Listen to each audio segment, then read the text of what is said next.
یکی از شب‌های سرد زمستانی، یک گروه از جوانان بی‌پروا و ماجراجو تصمیم گرفتند که برای کشف راز خانه به آنجا بروند.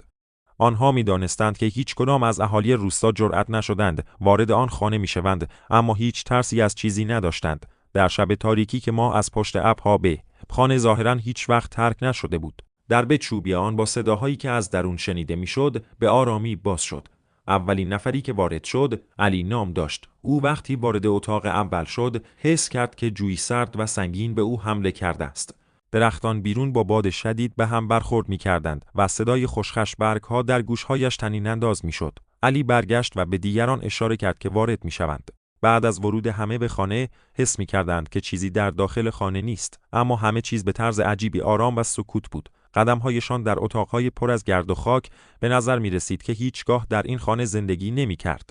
دیوارها پوشیده از نقاشی‌هایی با رنگ‌های تیره و سیاه بودند که چهره‌های نامشخص در آنها ترسیم شده بودند. یکی از اعضای گروه که کمی حس و شد در دلش جوان زده بود به نام فاطمه به اتاقی در گوشه خانه رفت. در آن اتاق یک آینه بزرگ قرار داشت که به شکل عجیبی در آن نگاه می‌کرد. وقتی که فاطمه در آینه نگاهی کرد، دیده که انکا همه وحشت زده به اتاق دویدند، ولی فاطمه دیگر به چیزی پاسخ نمی‌داد.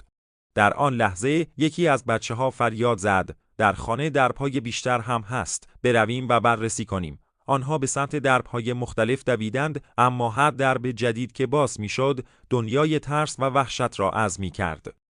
در یکی از اتاقها صدای زمزمه های شنیده میشد که هیچ کس قادر به شنیدن نیست. پیش از هر کسی که چیزی بگوید، درها به شدت بسته شدند و از همه طرف های صدا عجیب و غریب به گوش می رسید. برقها قطع شده بود و تاریک مطلق در آن خانه حکمفرما شده بود. در آن لحظه سکوت خانه را فرا گرفته بود که در وسط سالن خانه درخت‌های خشکیده و در هم به هم ریخت بود. درختانی که در ابتدا طبیعی به نظر می رسیدند به شکلی عجیب به سوی اعضای گروه حمله کردند و آنها را به عقب هل دادند.